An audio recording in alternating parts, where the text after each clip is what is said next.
Hello students, एक बार फिर से आपका इस चैनल में स्वागत है। देखिए, हम मैथमेटिकल मॉडलिंग को पढ़ रहे हैं और उसमें जो आज का हमारा टॉपिक है वो है डायबिटीज मेलिटस के लिए। मतलब डायबिटीज में मैथमेटिकल मॉडलिंग कैसे आपको हेल्प करेगी, कैसे आप कोई भी रिजल्ट निकालोगे। मेन बात देखो, डायबिटीज की बात आई है, डेफिनेटली दो ही चीज होंगी, एक शुगर लेवल होगा एंड दूसरा क्या होगा, इंसुलिन लेवल होगा। तो हम देखेंगे कि हम मैथमेटिकल मॉडलिंग की हेल्प से जो डायबिटिक पेशेंट होते हैं कि मैथमेटिकल मॉडलिंग मेडिसिन में कैसे हेल्प करती है, हम ये चीज देखेंगे। करते हैं शुरू।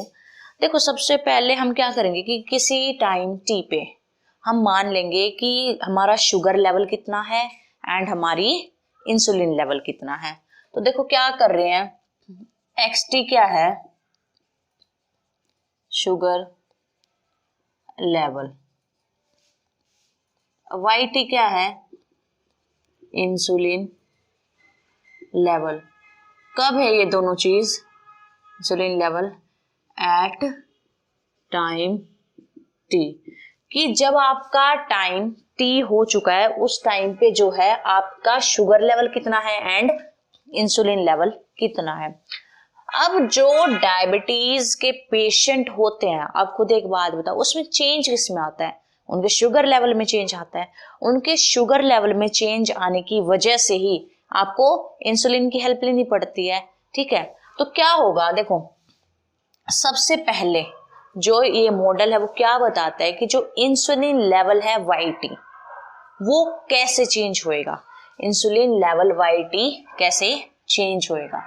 तो इंसुलिन लेवल वाई टी जो है for d y by d t. देखो, अगर कहीं पे मैं डी वाई लिख दूं ना तो उसका मतलब ये है कि वाई ऑफ टी ही है, ये चीज किसके इक्वल है, d y by d t के। ठीक है, हो सकता है कहीं कहीं मैं ऐसे लिख दूं तो कंफ्यूज नहीं होना है। तो अभी एक लाइन लगा लेते हैं बीच में। अभी आप बताओ मेरे को, जो ये इंसुलिन लेवल का जो चेंज होगा, जो इंसुलिन में चेंज होगा वो कैसे होगा। देखो, किन चीजों पे डिपेंड करेगा, डिपेंड्स अपॉन किन चीजों पे। फर्स्ट थिंग तो देखो, सबसे ज्यादा आप क्या चीज वो करोगे कि आपका शुगर लेवल कितना है बॉडी में, एक्स माइनस एक्स नोर पे इस ये रेट कितना है। ठीक है, x क्या है, x का मतलब है एक्स टी कि टाइम t पे शुगर लेवल कितना है, माइनस एक्स नॉट पे इनिशियली कितना था। इस एक्सेस रेट पे डिपेंड करेगा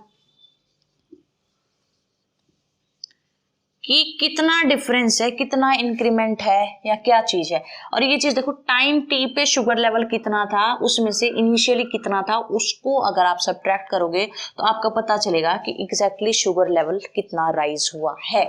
ठीक है, excess rate of sugar level इसके प्रोपोर्शनल होगा। डिपेंड्स अपॉन का मतलब है प्रोपोर्शनैलिटी की हम बात कर रहे हैं। सेकंड चीज देखो, अब एक बात बताओ, डायबिटीज का पेशेंट है तो जो इंसुलिन होगा, इंसुलिन वाई टी, कुछ टाइम के बाद वो इंसुलिन खुद से क्या हो जाएगा, डिके हो जाएगा, खत्म हो जाएगा। Decay at after some time जो इंसुलिन लेवल है वो खुद से क्या हो जाएगा, खत्म हो जाएगा धीरे धीरे करके। ठीक है, कुछ टाइम बाद हो गया। सबसे पहले कि कितना शुगर लेवल है आपका, दूसरा क्या है, इंसुलिन खुद से किसी एक टाइम के बाद वो चीज खुद से क्या हो जाती है, डीके हो जाती है। इसका क्या मतलब है उसको समझने की कोशिश करते हैं। फॉर एग्जाम्पल, आप मेडिसिन ले रहे हो, आपको फीवर है एंड आप क्या कर रहे हो, मेडिसिन ले रहे हो, आपने ली मेडिसिन, वो मेडिसिन मान लो 6 आवर्स तक काम करती है, 4 आवर्स तक आप ठीक रहे। आफ्टर 4 आवर्स मेडिसिन का क्या होगा, जो असर है आपके ऊपर क्या हो जाएगा, कम होता चला जाएगा। तो वही बात है कि कुछ टाइम बाद जो इंसुलिन है ना वो खुद से बॉडी के अंदर डिके होना शुरू हो जाएगा। ठीक है, थर्ड चीज क्या है, किस पे डिपेंड करेगा, किसके डिपेंड्स का मतलब मैं पहले ही बता चुकी हूँ, प्रोपोर्शनैलिटी की बात हो रही है यहाँ पे। किसके प्रोपोर्शनल होगा, डोज डी टी के, जो इंजेक्ट करी गई, that is injected on body, इसके प्रोपोर्शनल होगा जो क्या की गई है, बॉडी पे इंजेक्ट करी गई है। हो गई ये तीन चीज। तो इन तीन चीजों के ऊपर क्या करेगा, आपका जो ये इंसुलिन लेवल है वो क्या करेगा, इन तीन चीजों के प्रोपोर्शनल होगा। देखो मैं कह रही हूँ डिपेंड्स अपॉन का मतलब ही क्या है, प्रोपोर्शनैलिटी। तो जब आपको पता है, जब आप प्रोपोर्शनैलिटी हटाओगे तो कोई ना कोई कांस्टेंट आके उसमें ऐड हो जाएगा। अब देखो डायरेक्टली मैं लिख रही हूं कि यहां से आपको differential equation dy by dt की वैल्यू क्या मिलेगी, बहुत ध्यान से देखना। देखो एक्सेस रेट बोल रहा है, दैट मीन्स पॉजिटिव। इसकी वजह से जितना शुगर लेवल इंक्रीज होगा, खुद से सिचुएशन को फील करने की कोशिश करो, जितना शुगर लेवल इंक्रीज होगा इंसुलिन का लेवल भी तो उतना ही आपको इंक्रीज करना पड़ेगा। तो इस फर्स्ट वाले केस की वजह से आपका इंसुलिन लेवल क्या हो रहा है, इंक्रीज कर रहा है। दैट्स वाई यहाँ पे जो कांस्टेंट ऑफ प्रोपोर्शनैलिटी है वो मैं A1 ले रही हूँ और ये चीज x माइनस एक्स नॉर। अब देखो यहाँ पे एक नया फंक्शन, स्टेप फंक्शन इंट्रोड्यूस कर रही हूं मैं, वो उसकी वैल्यू क्या होगी वो बाद में समझाऊंगी, अभी बस इंट्रोड्यूस करके आगे बढ़ते हैं। होगी ये चीज। अब एक बात बता, इंसुलिन YT जो कुछ टाइम के बाद खुद से डिके हो रहा है, डिके होने का मतलब है खत्म हो रहा है, कम हो रहा है, खत्म हो रहा है। इसका मतलब क्या है, इसकी वजह से जो इंसुलिन में आफ्टर टाइम T जो चेंज आएगा वो क्या, वो चीज डिक्रीज होएगी। दैट मीन्स ये वाली चीज कैसे आएगी, नेगेटिव हो गई। पता चला पॉजिटिव क्यों लिया एंड देन नेगेटिव क्यों लिया। थर्ड वाली चीज देखो, डोज DT आप आफ्टर टी टाइम इंजेक्ट कर रहे हो, मतलब उस चीज को, उस इंसुलिन लेवल को आप क्या कर रहे हो, इंक्रीज कर रहे हो ना, इंक्रीज। दैट्स वाई अब यहाँ पे जो ये DT है उसके आगे जो कांस्टेंट होंगी वो ये आ जाएगा, वेयर A1 A2 A3 ये तीनों क्या हैं, पॉजिटिव है, तीनों क्या है, पॉजिटिव है। क्लियर हुआ ये डिफरेंशियल इक्वेशन कैसे आई। ये जो स्टेप फंक्शन होता है ना वो मैं इकट्ठा समझा दूंगी जब आप शुगर लेवल का भी देख लोगे। ओके अब देखो हम कर रहे हैं 4 dx बाई dt, ठीक है, इसके लिए काम करेंगे। अब देखो इसके लिए काम करते हुए अब शुगर लेवल है, ये भी तो किसी ना किसी चीज पे डिपेंड करेगी। तो सबसे पहले एक चीज देखो किस पे डिपेंड करेगी, ये किसके प्रोपोर्शनल होंगे। डिपेंड्स का मतलब मैं पहले बता चुकी हूँ, प्रोपोर्शनलिटी, वही चीज यहाँ आ रही है, ये किसके प्रोपोर्शनल होगी। सबसे पहले जो प्रोडक्ट है, प्रोडक्ट XY के, क्यों, जितना शुगर लेवल राइज होगा उतना ही इंसुलिन राइज करेगा, ठीक है, और उसकी वजह से इंसुलिन के राइज करने की वजह से जो शुगर है वो क्या हो जाएगा, डाइजेस्ट हो जाएगा। That is as sugar level increase, तो इंसुलिन लेवल भी इंक्रीज होगा बॉडी में पेनक्रियाज से, एंड देन क्या होगा, जो शुगर है वो क्या हो जाएगा, उसका मेटाबॉलिज्म हो जाएगा। मेटाबॉलिज्म का मतलब शुगर क्या हो जाएगी, डाइजेस्ट हो जाएगी। सीधा मैं लिख रही हूँ शुगर डाइजेस्टेड, मेटाबॉलिज्म भी लिख सकते हो, हम लिख रहे हैं शुगर डाइजेस्ट कर जाएगी। शुगर के डाइजेस्ट होने का मतलब क्या है, शुगर लेवल कम हो गया ना, वहां पे इंसुलिन ने उसको डाइजेस्ट कर दिया, शुगर लेवल कम हो गया। तो फर्स्ट तो ये था। सेकंड था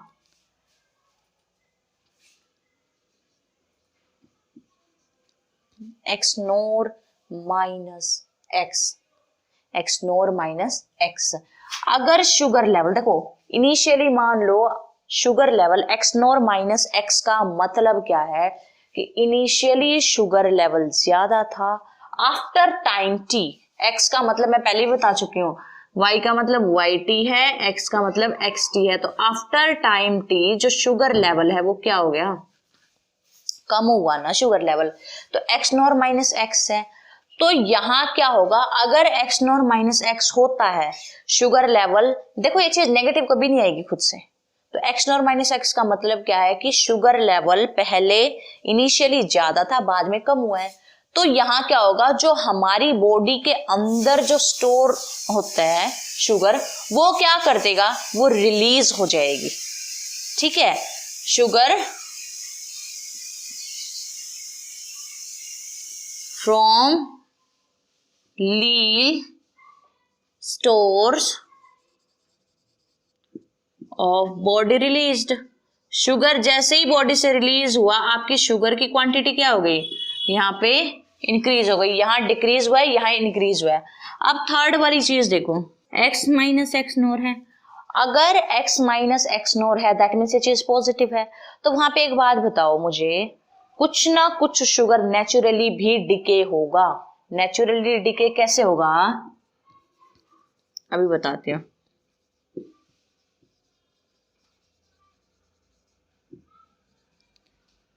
नेचुरली देखो डिके कैसे होगा। नेचुरली अगर आप इवन रेस्ट भी करते हो ना, आप कोई काम नहीं कर रहे हो, तब भी आपकी बॉडी में एनर्जी यूज होती रहती है। ठीक है, तो अगर कोई काम नहीं भी हो रहा है ना, तब भी जो जो शुगर है आपकी बॉडी में, उसका क्या होगा, नेचुरल डिके होगा। Even if you are in rest position, तब भी होगा, क्योंकि आपकी बॉडी में कोई ना कोई काम हो रहा होता है। तो हो गई ये चीज थर्ड। फोर्थ चीज देखो आपको क्या कही जाएगी, एक फंक्शन होगा टी माइनस टी नोर। फंक्शन होगा किसका, टी माइनस टी नोर का, जहां पे जो टी नोर है कौन सा टाइम है, is the time at which food is taken. टी नोर कौन सा टाइम है, वो टाइम है जब आपने खाना खाया। कौन सा टाइम है, वो टाइम है जब आपने खाना खाया। अब देखो इन चार फैक्टर्स पे आपका बॉडी का शुगर लेवल डिपेंड करेगा। तो हम इसको क्या लिखेंगे, मैं पहले ही बता रही थी प्रोपोर्शनैलिटी के ऊपर सारा काम चल रहा है, तो यहाँ से टी हटा देते हैं, सेम सेम लगेंगे दोनों। प्रोपोर्शनैलिटी के ऊपर सारा काम चल रहा है, तो यहाँ पे मुझे कांस्टेंट इंट्रोड्यूस करने होंगे।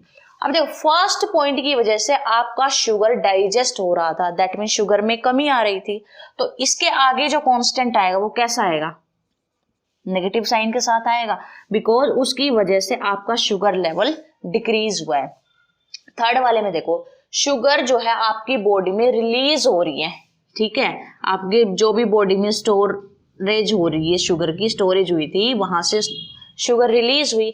रिलीज होने का मतलब है जो टाइम टी पे उसने चेंज आया, उसमें शुगर लेवल क्या हुआ, इंक्रीज हुआ। तो यहाँ पे क्या आएगा, प्लस का कांस्टेंट आएगा A2। एक काम करते हैं, इनको B1 B2 लिख लेते हैं, B2।